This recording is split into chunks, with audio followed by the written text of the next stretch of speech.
Vous avez choisi l'FM Télévision, mesdames et messieurs. Merci pour votre fidélité et bienvenue dans cette grande édition du journal. Débutons par le 44e sommet extraordinaire des chefs d'État de la SADC tenu à Harare au Zimbabwe.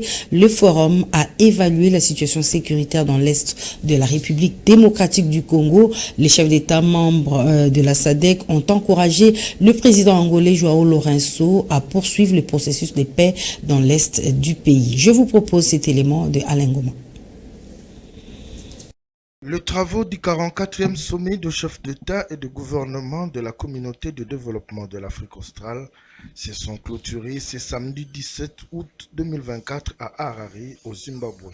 Au cours de ces travaux, les participants ont abordé les questions d'économie, d'énergie, ainsi que des questions de paix et de sécurité au sein de la sous-région. Pour ce qui est spécifiquement de la République démocratique du Congo, ils ont salué les efforts continus de l'Angola, médiateur désigné par l'Union africaine dans la recherche de la paix entre Kinshasa et Kigali, mais aussi de l'ONU dans l'appui de la force de la SADC en République démocratique du Congo. Une nouvelle réunion ministérielle entre la République démocratique du Congo et le Rwanda aura lieu le 20 et le 21 août prochain. Cette rencontre, précédée d'une session d'experts, fait suite aux récentes démarches du président angolais João Lourenço, désigné médiateur pour l'Union africaine, qui s'est rendu à Kigali et à Kinshasa les 11 et le 12 août pour présenter une proposition d'accord de paix au président Paul Kagame et Félix Tshisekedi. La réunion de Luanda visera principalement à discuter de cette proposition de paix en vue de parvenir à une solution négociée et durable au conflit qui a ravagé l'Est de la RDC depuis fin 2023, annonce la présidence angolaise. Le président angolais, qui joue un rôle central dans ce processus, a déjà engagé de pourparlers approfondis avec les dirigeants congolais et rwandais en cherchant à restaurer la confiance entre les deux parties. Sur le théâtre des opérations, il se constate également le statu quo où les forces du M23 soutenues par Kigali ont accru leur zone d'influence dans la province du Nord Kivu. Du côté des FARDC, la réaction peine à se faire sentir malgré la mise en place récente d'une task force sécuritaire sous la houlette de Félix Tshisekedi à la suite de la cité de Kanyabayonga et autres dans le territoire de Lubero dans le Nord Kivu. Sachez que le ministre de la Justice, Constant Mutamba, a annoncé la tenue dans les tout prochains jours des États généraux de la justice. Il sera question d'évaluer dans les moindres détails les maux qui rongent les secteurs de la justice en République démocratique du Congo. L'annonce a été faite lors de la récente réunion du Conseil des ministres. Je vous propose le compte-rendu fait par le porte-parole du gouvernement, le ministre Patrick Mouyaya. Le ministre d'État, ministre de la Justice et garde des Sceaux a informé le Conseil de l'organisation prochaine des États généraux de son secteur sous les thèmes « Pourquoi la justice congolaise est-elle qualifiée de malade ? Quelle thérapie face à cette maladie ?» après ceux tenus en 2015. 9 ans après, sans vouloir remettre en cause les conclusions et recommandations pertinentes de ces assises, il sera question d'évaluer les niveaux de mise en œuvre de celles-ci tout en formulant des actions concrètes au regard de l'état actuel de la justice. Face à ces tristes constats partagés par tous les acteurs, il devient urgent de faire un diagnostic sans complaisance des maux qui rongent notre justice afin de lui administrer une thérapie des chocs à travers des réformes profondes. Conscient du rôle majeur de la justice dans la stabilité des institutions et la consolidation de la paix, car la justice élève une nation, il entend engager un processus de réformes partagé par tous les acteurs à l'issue des États généraux de la justice. Épidémie de monkeypox, les zones les plus touchées seront privilégiées lors de la vaccination. Le gouvernement congolais a mis sur pied un plan de riposte efficace pour prévenir les risques liés à cette épidémie qui a touché quelques provinces de la République démocratique du Congo. L'information ressort de la récente réunion du Conseil des ministres tenue le vendredi dernier. Je vous propose encore une fois un extrait de cette réunion fait par le ministre Patrick Mouyaya. Suivez. situation épidémiologique dans le pays. Le ministre de la Santé publique, Hygiène et Prévoyance sociale est revenu sur la situation épidémiologique en République démocratique du Congo. À propos du monkeypox aux varioles du singe, il a indiqué qu'actuellement, 4 sur 9 des pays frontaliers notifient de cas de mpox. Une tendance haussière de cas a été constatée dans les zones de santé des provinces atteintes. La présence de 2 types de transmission est signalée, celle habituelle animal-homme à l'ouest et sexuelle à l'est, et une forte mortalité à l'ouest, entre 3 et 10%, particulièrement chez les enfants. Depuis début de l'année 2024 jusqu'à la 30e semaine épidémiologique, les cumuls de cas est de 14 091 cas suspects, dont 51 décès, soit une létalité de 3,6%. Les provinces les plus touchées sont Équateur, Sud Kivu, Nord Kivu, Ubangi, Chouapa, Sankuru, Mongala et Chopo. Le ministre de la Santé publique, Hygiène et Prévoyance sociale a évoqué les actions en cours, parmi lesquelles la prise en charge médicale gratuite des cas de mpox, les suivis des contacts avec les zones de santé respectives, la promotion de la surveillance à base communautaire, le renforcement de la sensibilisation de la communauté pour le changement de comportement, le lancement du processus d'acquisition des vaccins, le renforcement de la surveillance au point d'entrée et au point de contrôle, la validation du plan national stratégique de vaccination mpox en RDC, les déploiements des kits de prélèvement au Nord Kivu et au Sud Kivu et la mobilisation de ressources financières auprès du gouvernement et des partenaires. Et pour se rendre compte de l'effectivité des conditions de travail des éléments de la police nationale congolaise, le ministre de l'Intérieur, Sécurité, Décentralisation et Affaires coutumières, Jacquemain Chabani, a effectué une ronde dans les différents sous-sites du district de la Funa jusqu'au camp Lufungula. Je vous propose ce reportage.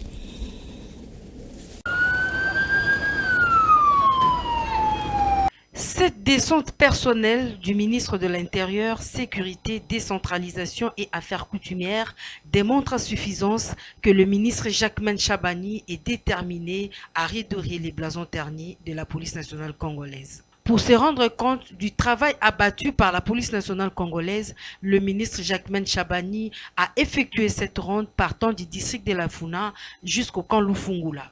Sur place, il a reçu des informations utiles de la part du patron de la police pour la ville de Kinshasa, le général Blaise Kilimbalimba, qui a retracé les conditions dans lesquelles les policiers abattent leur travail. Au cours de cette visite, le ministre Jacquemain Chabani s'est imprégné des moindres détails du fonctionnement de la police. Partant des moyens administratifs et logistiques, le ministre Jacquemain Chabani a reçu tous les détails ayant trait aux besoins réels pour que le travail s'effectue convenablement au sein de la police nationale congolaise. Rappelons que cette visite du patron de la sécurité en République démocratique du Congo s'étendra dans tous les coins et recoins du pays afin de doter la police nationale congolaise des moyens importants pouvant lui permettre d'exercer pleinement sa mission de protéger les personnes et leurs biens. Le patron de l'Intérieur a promis de trouver des solutions durables pour que les éléments de la police nationale congolaise puissent se sentir à l'aise dans l'exécution de leur mission. Les avocats du barreau de la Lomami, conduits par le bâtonnier de l'ordre des avocats dans cette province, ont manifesté leur indignation contre le général des FARDC, auteur d'un acte cruel sur un avocat à Kamina, chef-lieu de la province de la Lomami. C'était à travers une copie de dénonciation déposée ce lundi auprès du président de la Commission nationale des droits de l'homme, Paul Sampou Moukoulou. Fifi Kalumboye Torres Atibou pour le reportage. Unis comme un seul homme, ces avocats ont choisi de secouer toutes les institutions du pays pour manifester leur ras-le-bol face à cette situation avec faits cruels qui se sont produits à Lomami, spécialement à Kamina, où un officier général des forces armées de la République démocratique du Congo a humilié jusqu'à torturer Maître Fabi Mouchini, de surcroît défenseur des droits de l'homme. Dans sa mission, Maître Fabi Mouchindi défend les faibles et les militaires en cas de difficulté, a relevé Maître Maurice Kanyama Moudichi, bâtonnier de l'ordre des avocats du barreau de la Lomami. Le ministère de la Justice et garde des Sceaux, ainsi que dans les autres institutions de l'État. Cette mobilisation n'a pas épargné de voir la Commission nationale des droits de l'homme pour porter à sa connaissance les faits cruels qui se sont déroulés dans la province de Haut-Lomami, spécialement à Kamina, où un général qui est tout puissant, se croit-il, a pu commettre des actes ignobles, des actes cruels, des actes d'une gravité intolérable, et même rarement égalée sur cette terre, sur un avocat qui est défenseur des droits de l'homme d'abord, et ensuite qui assure la défense des faibles, et enfin qui défend les militaires lorsqu'ils sont en difficulté. Il a choisi la voie de se faire justice, et plutôt que de saisir les institutions appropriées. Et vous avez vu qu'il a eu même à pouvoir chercher à tenter à sa vie. Et les images virtuelles le disent, c'est comme ça. C'est pourquoi nous avons vu le président de la CDNH pour lui déposer une copie de la dénonciation faite devant l'auditorat général militaire pour que, au nom des attributions que la Constitution lui reconnaît, il puisse prêter main forte pour que justice soit réellement faite. Touché par cet acte qui nuit à la dignité humaine, le président de la CNDH, Paul Sapou Moukoulou, a précisé que c'est un cas qui mérite une attention soutenue et a promis l'implication de son institution à travers une mission d'observation judiciaire une fois le début du procès. Et une panoplie d'attributions de la CNDH. Le cas présent, c'est un cas qui nous préoccupe aussi. Nous ferons de notre mieux pour vous accompagner. Et voilà, déjà nous avons aussi un rapport de notre représentant en province, notre coordonnateur, représentant de la CNDH. Nous a déjà briefé et nous allons examiner la possibilité de le renforcer dans ces enquêtes. Peut-être qu'on lui en ferait quelqu'un qui viendrait et qui Kinshasa, 2 ou 3 délégations. N'hésitez pas, je pense que entre vous, vous allez mettre en place une cellule de crise qui pourra nous informer et nous-mêmes, nous verrons dans quelle mesure, si le procès en flagrant s'est lancé, comment diligenter une mission d'observation judiciaire. Le patron de la CNDH, Paul Sapou Moukoulou, a conclu ces mots par une exhortation à ses défenseurs au bout de leur colère face à cet acte cruel, à maintenir les contacts avec cette institution d'appui à la démocratie pour un suivi minutieux de ces dossiers. Dans un autre registre, une accalmie règne tout autour de l'Institut national des bâtiments et des travaux publics dans la commune d'Ngalima après une vive tension observée pendant la journée entre les étudiants et les éléments de la police nationale congolaise venus réprimer la manifestation des colères des étudiants qui exigeaient la reprise des cours suspendus suite à la grève du personnel administratif. Nous y reviendrons dans notre prochaine édition. Et la police nationale pour la ville de Kinshasa aménage déjà des fourrières pour des véhicules en panne et des épaves abandonnées sur la voie publique. Les commissaires divisionnaires adjoints de la police pour la ville de Kinshasa, le général Blaise Kilimbalimba, a annoncé un délai supplémentaire aux propriétaires de ces engins afin de les évacuer sur la chaussée. Suivez ce reportage. Selon le communiqué rendu public par le commissariat provincial de la police pour la ville de Kinshasa, la mise en fourrière des véhicules en panne et des épaves abandonnées sur différentes artères de la capitale se fera à l'aide d'une fiche descriptive plus détaillée. Cette fiche comportera l'état du véhicule établi par les forces de l'ordre. Ce communiqué précise également que les véhicules récupérés par la police ne feront plus l'objet d'une expertise automobile quelques jours après sa mise en fourrière. Il est voué à la destruction si le propriétaire ne les récupère pas selon les délais impartis. Les mêmes dispositions vont s'appliquer incessamment aux véhicules qui vont entrer en fourrière. Ainsi donc, la police a décidé d'aménager les fourrières dans le but de garder ces véhicules et épaves dont la présence sur la chaussée occasionne souvent des embouteillages. Cette mesure de la mise en fourrière des véhicules en panne et épaves abandonnées a été prise à l'issue d'une itinérance effectuée le jeudi dernier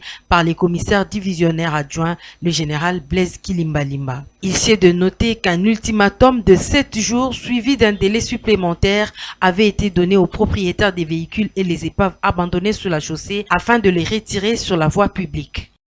Célébration de la Journée internationale de la jeunesse, on en parle encore avec l'ONG Handicap Rights qui a organisé une conférence ce lundi pour sensibiliser les jeunes vivant avec handicap contre la stigmatisation. Je vous propose les détails avec Jancy Elengue et Rabi Fouka. C'est en marge de la Journée internationale de la jeunesse que l'ONG HRC, en collaboration avec le ministère de la Jeunesse et Éveil patriotique et du ministère de Personnes vivant avec handicap, avec l'appui du BCNUDH, ont organisé une journée de réflexion entre les jeunes handicapés de Kinshasa et le professionnel de médias sociaux dans le but de sensibiliser la population contre le message de stigmatisation envers cette catégorie de personnes. Après un bref exposé des organisateurs, vient le moment de questions-réponses. De veiller à ce que les secteurs privés arrivent à respecter le 20% des représentativités des personnes dans les institutions privées. Parce que maintenant, pour ça, c'est comme si ça reste comme une théorie dite à la loi publique. Ma deuxième préoccupation s'adresse au secrétaire général de personnes vivant avec handicap. Je pensais peut-être que dans la salle, je pourrais retrouver le ministre chargé de la jeunesse. Le secrétaire général du ministère de Personnes vivant avec handicap a insisté sur l'inclusion dans le monde du travail. On a précisé les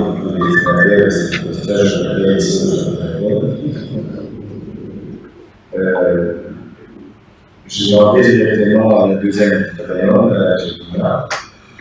qui a posé la question de savoir est-ce à la personne de s'adapter ou aux employeurs d'adapter leur travail à la personne avec le handicap. Bon, ce que je vais dire, l'idéal veut que ce soit l'inclusion.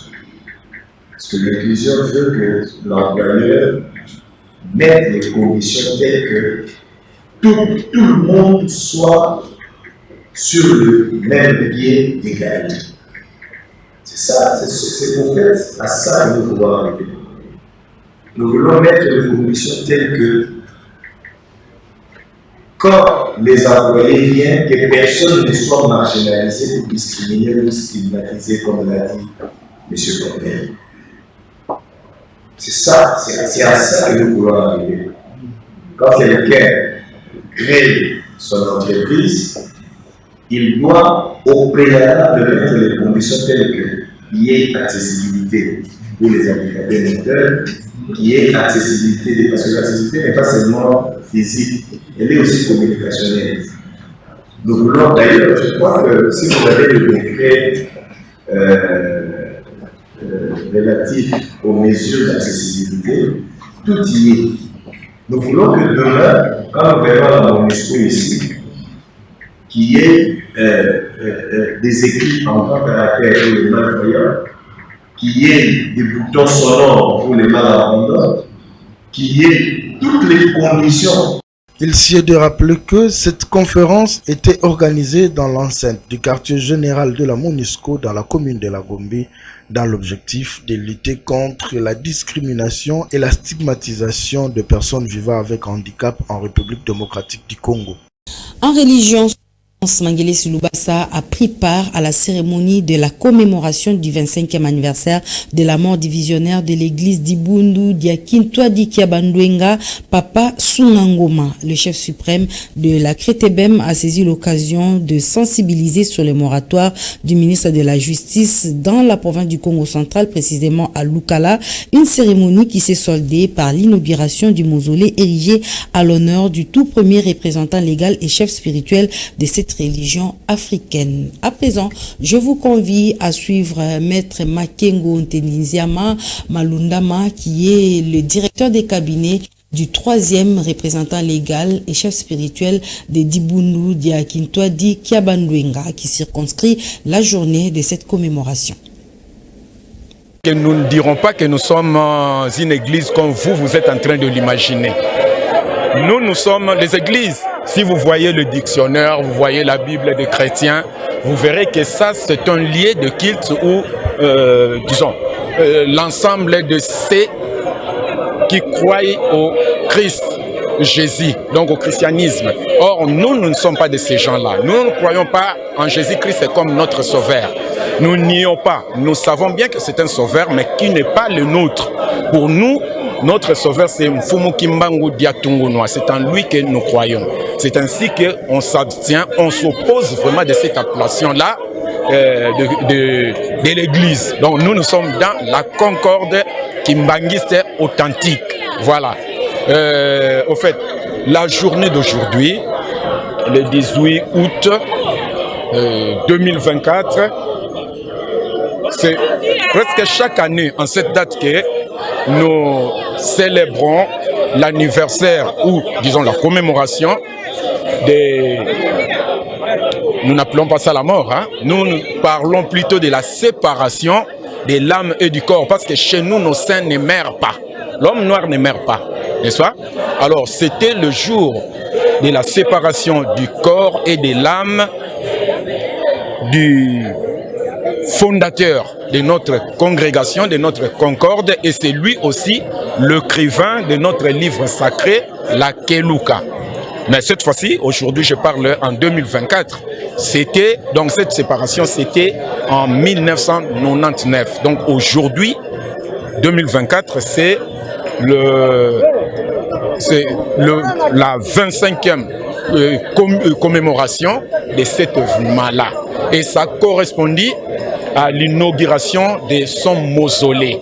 Vous venez de voir ce bijou-là que nous avons érigé de l'autre côté. Donc, quand on a bien travaillé, on a bien fait ces histoires, et surtout quand il s'agit d'un ministère tel que ce que Papa Sungangoma Makimbuta Netadi, c'est son appellation, nous a laissé. On mérite vraiment ces bijoux que vous venez de voir. Donc notre joie est complète. Aujourd'hui, je vous dis que je deviens très fier. Ceux qui ne savent pas de quoi il s'agit peuvent me voir en cours de route et dire que mais ça c'est un fou joyeux. Et vous voyez vous-même mon faciès, comment je suis souriant là. Donc c'est cette fierté que j'ai. Voilà, vous venez d'assister à la journée. Vous avez vu ce qui vient de se passer. Donc c'est au fait ça. Savoir l'actuel chef spirituel, le représentant légal des membres de la famille de Papa Sunga. Bon, ça c'est une très bonne question. Est-ce que notre représentant légal ici est-il membre de la famille de Papa Sunga?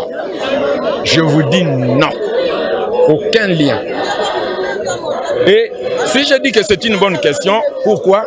C'est parce qu'il y a dans ce monde, aujourd'hui au Congo, nous voyons des gens qui iront ériger son petit, comme le Congolais les appelle d'habitude, son petit ligablo, une petite boutique, un magasin de sa propre famille, et il est en train de traîner, de mentir, de tromper le peuple de Dieu. Les Congolais leur disent que Église Yatata Mokeli. Les offrandes, le dîme, tout ce qu'on a là, ça part dans sa famille. Chez nous, ce n'est pas le cas. Le fondateur dont nous sommes en train de commémorer la séparation du corps et de l'âme, comme je venais de dire, était un Manyanga. Papa Sungangoma Makimbuta Netadi était un Manyanga. Après son retour à la gloire, nous avons eu un deuxième relégal ou représentant légal qui s'appelait Papa Kwasu Dianzenza, qui était, s'il vous plaît, un Angolais. C'est-à-dire, c'est pour le noir, nous. Papa Sunga a fait son époque, oui, lui aussi est parti. Et nous avons le troisième que vous venez de voir là, Papa Luka Oziwanuka, que nous avons là. Lui, c'est un Mundibou. Donc même vous, ceux qui sont en train de nous suivre, ceux qui vont nous suivre, ils peuvent venir, qui ne viennent pas avec l'idée de devenir un représentant légal. Mais si tel est l'air, je ne sais moi, s'ils sont destinés à ça, ils peuvent le devenir. Les Kinois vont assister à la première édition du tournoi Albi Impact pour la première fois à Kinshasa. Les albinos vont livrer des combats de catch. La présentation officielle de la ceinture à gagner lors de cette compétition a été faite par les organisateurs auprès du président de la Fondation Maloua. La cérémonie s'est déroulée au siège de la Fondation Maloua dans la commune de Limete. Lionel Ngolo pour plus de précisions. C'est fait, la Fondation Maloua, via son président fondateur, Maître Maloua Billy Cléophas, et l'équipe organisationnelle ont présenté ce lundi 19 août la ceinture de la première édition de la compétition Albi Impact, un tournoi qui concerne essentiellement les catcheurs albinos organisés et parrainés par la Fondation Maloua. Ça c'est la ceinture Albi Impact 01, donc albinos Impact 01. Donc pour la première fois dans l'histoire, histoire à sport, les albinos doivent s'affronter sur le ring, table des officiels albinos, arbitre albinos, du jamais fait. Alors c'est grâce à la Fondation Maloua. Un méga événement qui aura lieu à Kinshasa en fin novembre prochain avec une ceinture en jeu pour récompenser le meilleur catcheur albinos, comme l'explique la légende Lingomo Limous. L'événement est prévu, nous prévoyons l'événement pour quand? Non, l'événement c'est incessamment fin novembre, début décembre. Oui, bourgeois jour, bourgeois date. Entre-temps, total, parce qu'il y a des albinos qui ont un agenda trop chargé. Le président Lingomo Lumous a par ailleurs annoncé la participation de plusieurs catcheurs albinos de l'étranger qui prendront part justement à cette dite compétition. Nous avons un catcheur à Makila albinos, Mundele Pena Makila albinos à Outa Belgique, Moko à Outa Italie, Mususu Oebi à Outa Yakuza d'Afrique du Sud, donc Baouya Baozana Bissou. C'est une première en République démocratique du Congo et dans le monde. Les catcheurs albinos sur les rings pour une ceinture. Tout cela grâce à la Fondation Maloua et son président, Maître Maloua Billy Cléophas. Ainsi prend fin cette édition du journal. Mesdames et messieurs, merci pour votre aimable fidélité et attention accordée à cette édition du journal. Excellente suite de programme sur la FM Télévision. Vous ne serez jamais déçus.